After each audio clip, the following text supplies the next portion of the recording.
Hello everyone, আমি Debjyoti and আজকে থেকে আমি নতুন একটা সিরিজ শুরু করতে যাচ্ছি ডকারের ওপর। সো বিফোর স্টার্টিং আমি আপনাদেরকে একটা জিনিস দেখাতে চাই। সো যারা আমার প্রিভিয়াস ভিডিওগুলো দেখেছেন তারা অলরেডি জানেন যে আমি হচ্ছে AI ops, ML ops, dev ops বা এই টাইপের ফিল্ডে যারা ইন্টারেস্টেড তাদেরকে নিয়ে একটা কমিউনিটি গ্রো করার ট্রাই করছি। সো কমিউনিটিটার নাম হচ্ছে এক্স অপস ল্যাব।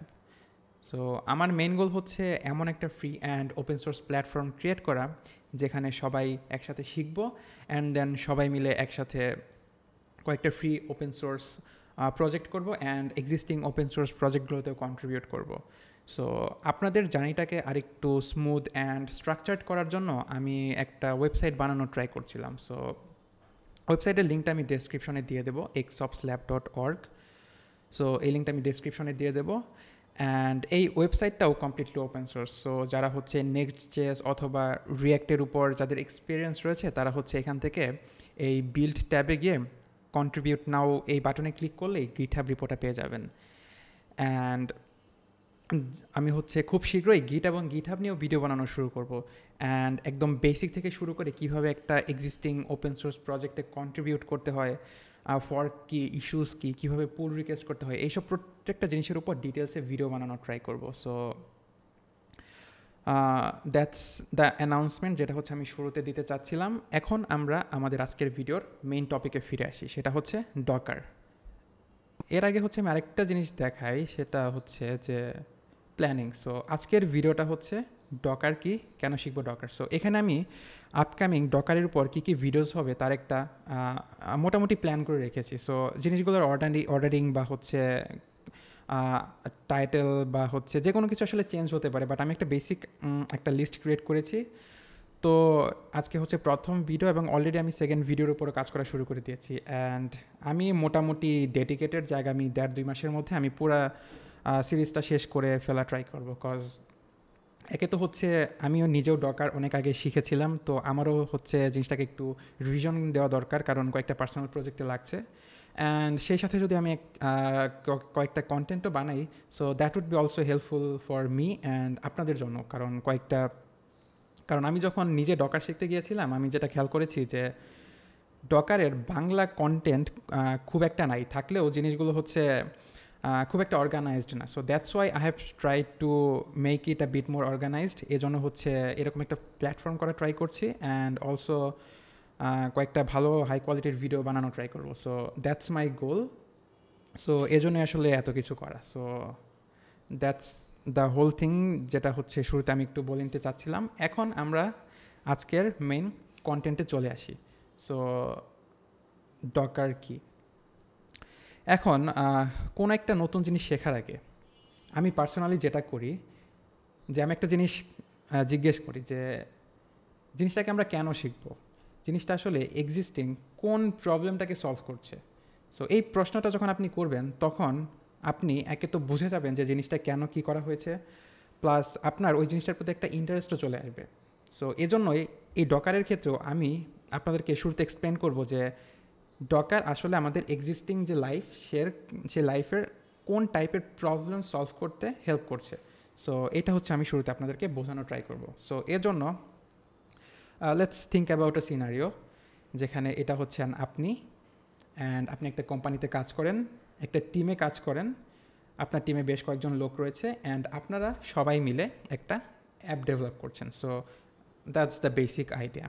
অ্যান্ড আমরা জানি কোনো একটা অ্যাপ্লিকেশন নিয়ে কাজ করতে গেলে একটা স্পেসিফিক এনভায়রনমেন্ট ক্রিয়েট করে নিতে হয় এবং ওই অ্যাপটাকে রান করার জন্য ওই এনভায়রনমেন্টের দরকার হয়। সো ফর এক্সাম্পল ধরে নিলাম যে আমাদের যে অ্যাপ্লিকেশনটা রয়েছে সেটা রান করার জন্য বেশ কয়েকটা ডিপেন্ডেন্সিস রয়েছে। ফর এক্সাম্পল অ্যাপটা রান করার জন্য আমাদেরকে হচ্ছে রিয়াক্টের 16th ভার্জন ইউজ করতে হয় অ্যান্ড নোড.জেএস ভার্জন 20 ইউজ করতে হয়।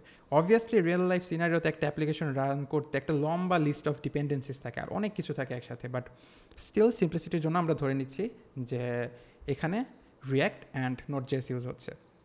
So that's fine, totally fine. আপনারা হচ্ছে টিমে কাজ করছেন, সবই ঠিকঠাক মতো চলছে।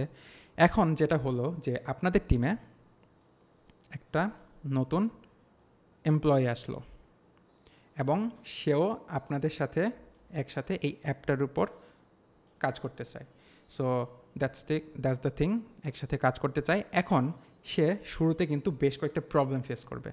সো কী প্রবলেম ফেস করবে আমরা সেগুলো দেখব, এবং সেই প্রবলেমগুলোকে ডকারের মাধ্যমে কীভাবে সলভ করা হয় সেই জিনিসটা আমরা দেখব। সো লেটস সি যে সে আসলে কী প্রবলেম ফেস করবে। ফার্স্ট প্রবলেম হচ্ছে installing all the dependencies in the new PC. So যেহেতু অ্যাপ্লিকেশনটা ডেভেলপ করতে এবং রান করতে একটা স্পেসিফিক এনভায়রনমেন্ট ক্রিয়েট করে নিতে হয়, যেখানে হচ্ছে all the necessary dependencies install থাকতে হবে এবং প্রপার এনভায়রনমেন্ট থাকতে হবে।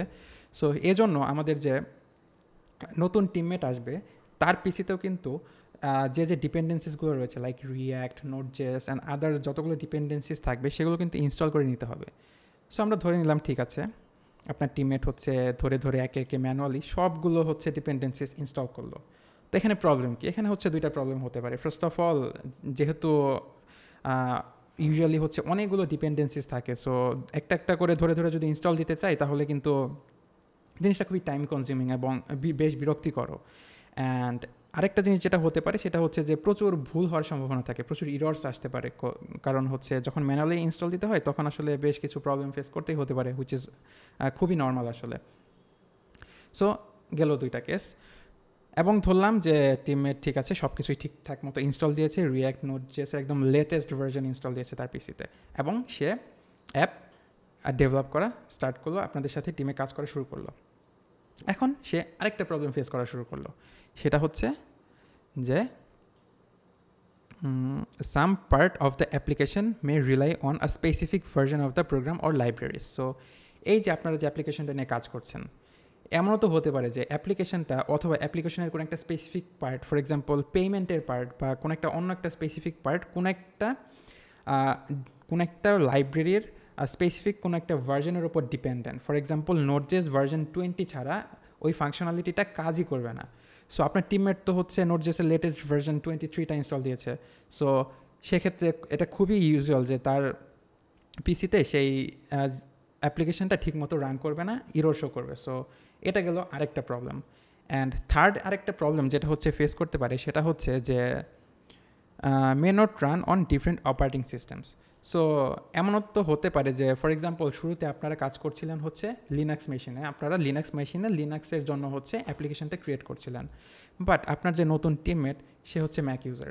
সো এটা তো খুবই অবভিয়াস যে অ্যাপ্লিকেশনটা লিনাক্সের জন্য বানানো হচ্ছে সেটা তো ম্যাকে রান করবে না। So that's another problem. So এই যে প্রবলেমগুলো দেখলাম, এই প্রবলেমগুলো আপনার হচ্ছে টিমমেট ফেস করবে। অ্যান্ড সেমভাবে আমরা যখন অ্যাপ্লিকেশনটা বানিয়ে ফেলবো তখন অ্যাপ্লিকেশনটা তো কোথাও একটা ডিপ্লয় করতে হবে, আমাদের সার্ভারে ডিপ্লয় করতে হবে। সো সার্ভারে হচ্ছে যখন অ্যাপ্লিকেশনটাকে রান করব সেখানেও তো আমাদের একইভাবে সেই এনভায়রনমেন্টটা ক্রিয়েট করে নিতে হবে, অল দ্য ডিপেন্ডেন্সিস ইনস্টল দিতে হবে। সো সেক্ষেত্রেও আমাদেরকে সেই একই রকমের হচ্ছে প্রবলেম ফেস করতে হতে পারে। আমরা ডিপেন্ডেন্সিস ইনস্টল দিতে গেলে প্রবলেম হতে পারে, বা ভার্জনের ক্ষেত্রে প্রবলেম হতে পারে, বা হচ্ছে অপারেটিং সিস্টেমের একটা কেস থাকতে পারে। সো সার্ভারের ক্ষেত্রেও কিন্তু একই রকম প্রবলেম হওয়ার চান্স রয়েছে।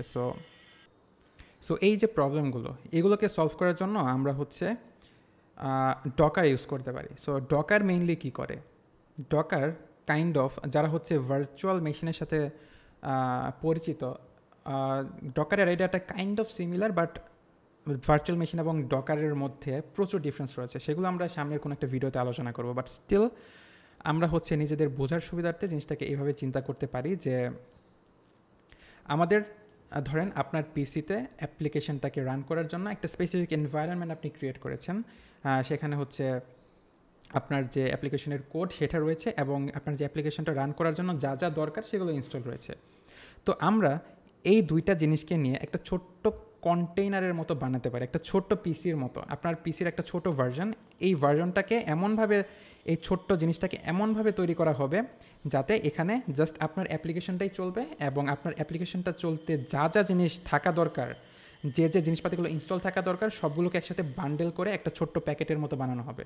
সো এই জিনিসটাকে বলা হয় ডকার কন্টেইনার। সো এই জিনিসটা হচ্ছে পোর্টেবল একটা জিনিস, অর্থাৎ আপনি এই ডকার কন্টেনারটাকে যদি আপনার টিমমেটের পিসিতে শেয়ার করেন, তার আসলে কোনো কিছু ইনস্টল দেওয়ার দরকার নেই। সে এই ডকার কন্টেনারটাকে ইউজ করেই ইজিলি সেম এনভায়রনমেন্টে সেই অ্যাপ্লিকেশনটাকে রান করতে পারবে, যেহেতু অ্যাপ্লিকেশনটার কোড এবং অ্যাপ্লিকেশনটা চালাতে যা যা দরকার সব কিছু অলরেডি এখানে দেওয়া রয়েছে। এবং জিনিসটা আপনার পিসির যে এনভায়রনমেন্ট সেই জিনিসটাকেই রেপ্লিকেট করছে। সো সে হচ্ছে খুব ইজিলি কোনো কিছু ইনস্টল ছাড়াই জিনিসটাকে তার পিসিতে রান করতে পারবে। So that's the very basic idea of Docker, যেটা হচ্ছে একটা হিউজ প্রবলেম সলভ করছে। অ্যান্ড এই জিনিসটার আসলে কতটা ইউজফুল এটা আসলে মানে দু একজনের একটা টিম থাকলে জিনিসটা বোঝা যায় না। বোঝা যায় যখন হচ্ছে আপনি হচ্ছে একটা বড় টিমে কাজ করছেন। সো যখন আপনি একটা লার্জ টিমে কাজ করবেন তখন হচ্ছে ধরেন এখানে তো আমার একটা টিমমেট আসলো, বাট এখানে যদি এমন হতো যে আমার হচ্ছে আপনার টিমে আরও বেশ কয়েকটা নতুন হচ্ছে টিমমেটস ধরেন আসলো, তো তারা সবাই যদি হচ্ছে ম্যানুয়ালি ডকার ইউজ না করে ম্যানুয়ালি সব কিছু ইনস্টল দিতে থাকতো, তো জিনিসটা কিন্তু প্রচুর টাইম কনজিউমিং অ্যান্ড আনএফিশিয়েন্ট একটা প্রসেস হতো। তো এক্ষেত্রে আপনি জাস্ট কী করবেন, এত কিছু করার দরকার নেই। আপনার যে ডকার কন্টেইনারটা যেটা আপনি ক্রিয়েট করেছিলেন সেটা জাস্ট হচ্ছে সবাইকে শেয়ার করে দেবেন, অ্যান্ড সবাই জাস্ট হচ্ছে ইজিলি একদম জাস্ট ডিরেক্ট কন্টেনারটাকে তার পিসিতে ইজিলি রান করতে পারবে। অ্যান্ড এটা আসলে অনেক বড় একটা প্রবলেমকে সলভ করে দিচ্ছে। অ্যান্ড জিনিসটাকে আপনি আরেকভাবে চিন্তা করতে পারেন। ফর এক্সাম্পল একটা সেম পিসির মধ্যেই ধরেন যে আচ্ছা জিনিসটা হচ্ছে অনেক বেশি ওকে, ধরেন আপনি সেম পিসিতেই অ্যাপ রান করবেন, অ্যাপের মাল্টিপল ভার্জন রান করবেন, এবং একটা ভার্জন এই ভার্জনটা চালানোর জন্য ধরলেন যে আপনার হচ্ছে রিয়্যাক্টের ওল্ড জিনিসপাতি দরকার, রিয়্যাক্ট 16, এবং আরেকটা যে অ্যাপ রয়েছে সেটাকে চালানোর জন্য ধরেন এখানে আমরা ধরে নিলাম যে হচ্ছে রিয়্যাক্ট 19 দরকার। সো একটা সেম পিসিতে দুইটা ভার্জন অফ অ্যাপ্লিকেশন চালানোর জন্য আমাদের দুই টাইপের এনভায়রনমেন্ট দরকার। এখন আমরা যদি হচ্ছে এই টাইপের কেসগুলোকে ইজিলি হ্যান্ডেল করতে চাই সেক্ষেত্রে কিন্তু আমরা ডকার কন্টেইনার ইউজ করতে পারি, কারণ একটা পিসিতে তো আমার একই সাথে দুইটা ভার্জন অফ রিয়্যাক্ট ইনস্টল দেওয়া তো পসিবল না। তো এই জন্য হচ্ছে আমাদেরকে একটা ইনস্টল দিয়ে চালাতে হবে, আবার আনইনস্টল করে আবার নতুন একটা ভার্জন ইনস্টল করতে হবে। সো জিনিসটা কিন্তু খুব একটা এফিশিয়েন্ট অ্যাপ্রোচ না। সো দ্যাটস ওয়াই আমরা যেটা করতে পারি যে আমাদের ডকার কন্টেনার ইউজ করব, অ্যান্ড ডকার কন্টেনারে কোড থাকবে, অ্যান্ড কোন ভার্জন অফ ডিপেন্ডেন্সিস লাগবে সেগুলো থাকবে, অ্যান্ড আমরা সেম পিসিতে মাল্টিপল কন্টেইনার্স ইউজ করে মাল্টিপল প্যারালালি জিনিসগুলোকে রান করতে পারবো। এগুলো সবই আমরা হচ্ছে সামনে হ্যান্ডস অন নিজে করে দেখব, তখন আইডিয়াগুলো আরও ক্লিয়ার হবে। আমার আজকের এই ভিডিওর মেইন টার্গেট ছিল যে আপনাদেরকে ফিল করানো যে ডকার অ্যাকচুয়ালি কেন দরকার। তো আশা করি আপনি বুঝতে পেরেছেন। সো যদি আসলেই বুঝতে পারেন তো আপনাদের জন্য একটা জিনিস আমি দিয়ে যাই, একটা মিম। এই মিমটা যদি আপনারা বুঝতে পারেন, ভিডিওটা পজ করে মিমটা দেখবেন, মিমটা যদি আপনারা বুঝতে পারেন তাহলে ধরে নিতে পারেন যে আজকের ভিডিওর কন্টেন্ট আপনি ঠিকমতো বুঝেছেন। So that's it for today. Next ভিডিওতে আমরা হচ্ছে ডকার ফাইল, তারপর হচ্ছে ডকার ইমেজ কি, ডকার কন্টেইনার কি, এই তিনটা কনসেপ্টকে হচ্ছে খুবই ভালোভাবে বোঝা ট্রাই করবো। So thank you everyone.